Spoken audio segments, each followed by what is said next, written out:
আসসালামু আলাইকুম এভরিওয়ান। তো কি অবস্থা, কেমন আছো তোমরা?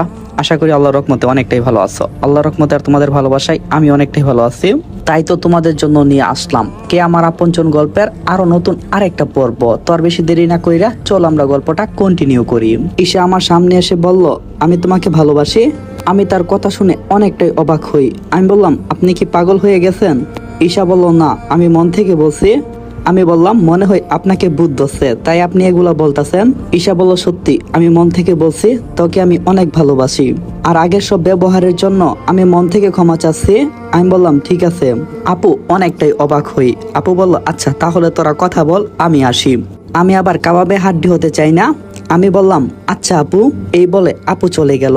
অনেকক্ষণ ঈশার সাথে কথা বললাম, তার কাছ থেকে বিদায় নিয়ে চলে আসলাম। রাতে শুয়ে শুয়ে তার কথা ভাবছি। হঠাৎ দেখি আননোন নাম্বার থেকে একটা কল আসলো। কলটা রিসিভ করতে ওই পাশ থেকে বলল, ওই কেমন আছো? আমি উত্তর দিয়ে বললাম, হ্যাঁ ভালো আছি, তুমি কেমন আছো? ঈশা বলল, আমাকে চিনতে পারছো কেমনে? আমি বললাম, তোমার কণ্ঠ কখনো ভুলার মতো না। ঈশা বলল, আর পাম দেওয়া লাগবো না, রাতে কি খাবার খাইছো? আমি বললাম, হ্যাঁ খাইছি। তো এতক্ষণ কি করছিলা? আমি বললাম, এই তো ফেসবুকিং করছি। ঈশা বলল, কয়টা মেয়ের সাথে প্রেম করো? আমি বললাম, একটাও নাম। ঈশা বলল, তাহলে আমি কে? আমি বললাম, তুমি তো আমার সেই মহারানী, যাকে নিয়ে আমি 7 জন্ম কাটাতে চাই। ঈশা বলল, ওরে আমার বাবুটা। আমরা আরো অনেকক্ষণ কথা বললাম। কথা বলতে বলতে কখন যে ঘুমিয়ে গেছি তা ঠিক মনে নেই। সকালে ঘুম থেকে উঠে দেখি ঈশা এখনো লাইনে আছে আর আমাকে ডাকছে। আমি ঘুম ঘুম চোখে উত্তর দিলাম। উত্তর পেয়ে ঈশা বলল, মহারাজের এতক্ষণে ঘুম ভাঙছে, কতক্ষণ ধরে আপনাকে ডাকছে? আমি বললাম, কখন যে ঘুমিয়ে গেছি তা ঠিক মনে নেই। ঈশা বলল, তাড়াতাড়ি রেডি হয়ে কলেজে আসো। আমি অলরেডি কলেজে এসে বসে আছি। ঘড়ির দিকে তাকিয়ে দেখি 9টা বেজে গেছে। তাড়াতাড়ি ফ্রেশ হয়ে কলেজের উদ্দেশ্যে বের হলাম।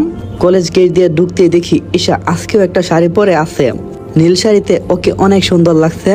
আমি বললাম, কি ব্যাপার, আজকেও যে শাড়ি পরে আসছো? ঈশা বলল, তোমাকে নিয়ে ঘুরতে যাব তাই। আমি বললাম, আমাকে নিয়ে আবার কোথায় যাবে? ঈশা বলল, গেলেই দেখতে পারবে। এই বলে ঈশার সাথে চললাম। ঈশা বলল, হেঁটে হেঁটে যাবে নাকি রিক্সা করে যাবে? আমি বললাম, তুমি যেমনে কও। ঈশা বলল, আচ্ছা তাহলে একটা রিক্সা ডাকো, দুইজনে রিক্সা করে যাচ্ছি।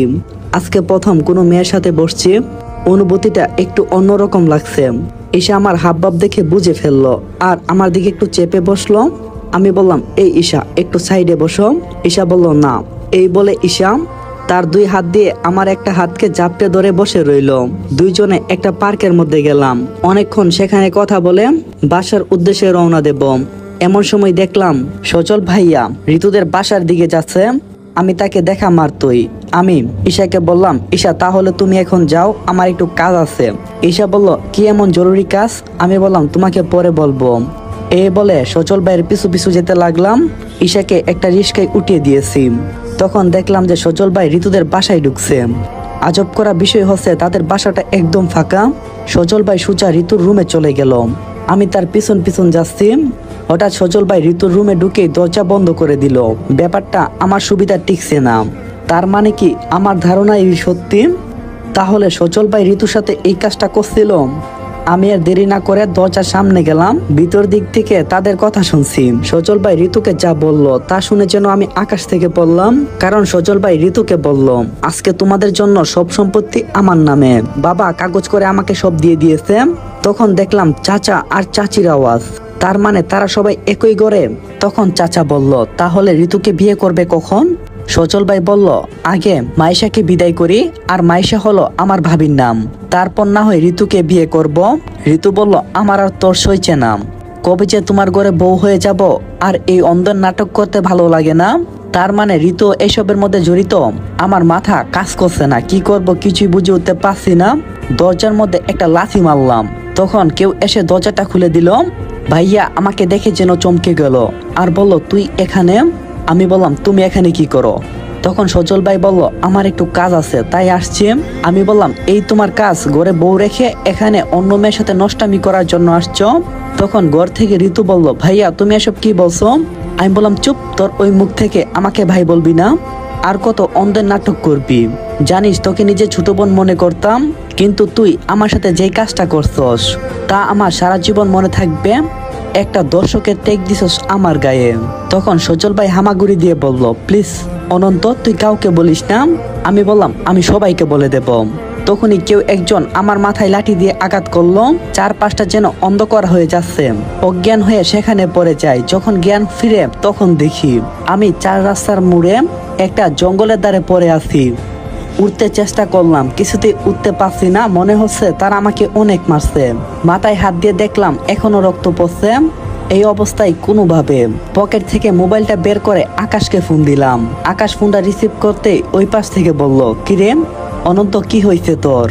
আমি বললাম, বন্ধু তাড়াতাড়ি 4 রাস্তার মোড়ে আয়। এই বলে আর কোনো কিছু বলতে পারলাম না। আবারও সেখানে বসে পড়লাম। কিছুক্ষণ পর আকাশ আসলো গাড়ি নিয়ে। আকাশ গাড়ি করে আমাকে হসপিটালে নিয়ে গেল এবং আমাকে সেখানে ট্রিটমেন্ট করা হলো। ডাক্তার বলেছিল যদি আর কিছুক্ষণ দেরি হতো তাহলে হয়তো ওনাকে বাঁচানো সম্ভব হতো না, কারণ অনেক রক্ত ঝরে গেছে তার শরীর থেকে। ওনাকে 2 দিন এখানে রাখতে হবে। আকাশ বলল, না আমি ওকে আমার বাসায় নিয়ে যেতে চাই। তখন ডাক্তার বলল, না মিস্টার আকাশ, তা কোনোভাবেই সম্ভব না, রোগীর অবস্থা তেমন ভালো না। তখন আকাশ আমাকে বলল, অনন্ত তোর সাথে কি হয়েছিল আমাকে সবটা খুলে বল। আমি মনে মনে ভাবলাম কি বলবো আকাশকে, যে নিজের ভাই আমার সাথে এই কাজটা করছে, তাও আবার সম্পত্তির লোভে। আকাশ বলল, কি হয়েছে, কথা বলছস না কেন? তখন আমি আকাশকে বললাম আমার সাথে ঘটে যাওয়া সব ঘটনাগুলো। তখন আকাশ আমাকে বলল, তুই আমাকে আগে কেন বললি না? আমি বললাম, সরি রে দোস্ত, বলার সময় পাইনি। দেখতে দেখতে 2টা দিন কেটে গেল। আর 2 দিন ধরে কলেজে যাওয়া হয়নি। ঈশার সাথেও তেমন কথা হয়নি। ঈশা মনে হয় অনেকটাই চিন্তায় আছে। কোনো রকমে বাসায় গিয়ে পৌঁছালাম, কারণ আর 1 সপ্তাহ পরে পরীক্ষা। এই পরীক্ষায় আমাকে ভালো রেজাল্ট করতেই হবে। আমাকে বাসায় দেখে ভাইয়া অনেকটাই অবাক হয়েছে।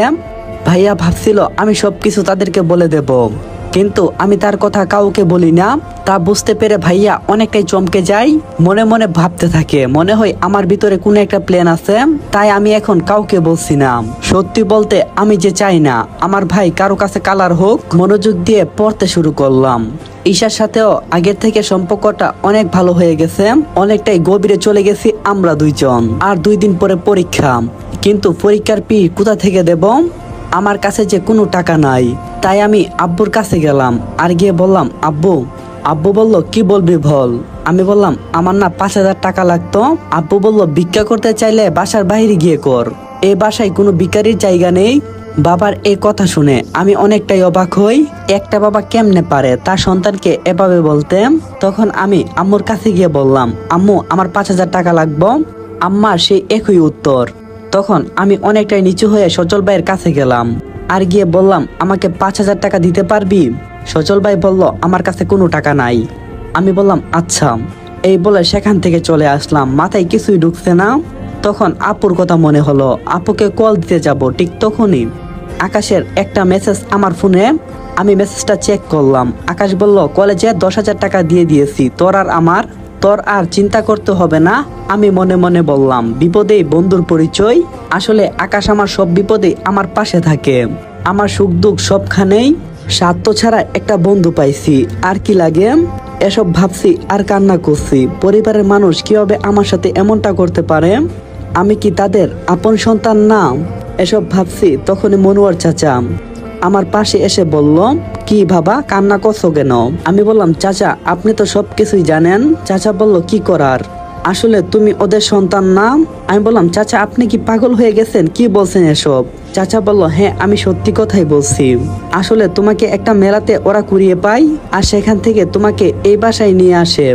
আর প্রথমত আমাকে দিয়ে দিয়েছিল যাতে আমি তোমার লালন পালন থেকে শুরু করে এভরিথিং সবকিছু দেখি। আমি বললাম, চাচা মনে হয় আপনি রাতে ঘুমান নাই, তাই আবল তাবল কথা বলছেন। চাচা বলল, না বাবা আমি সত্যি কথাই বলছি। তখন আমি একটা দীর্ঘ নিঃশ্বাস নিলাম আর মনে মনে ভাবলাম, তাহলে কে আমার আপন বাবা মা, কে আমার আপন জন? আসসালামু আলাইকুম এভরিওয়ান। তো এই পার্টটা এখানে সমাপ্ত করলাম। পরবর্তী পার্টের জন্য অপেক্ষায় থাকবেন সবাই। সুন্দর করে একটা লাইক আর একটা সুন্দর কমেন্ট আর চ্যানেলটা সাবস্ক্রাইব করে যাইয়েন।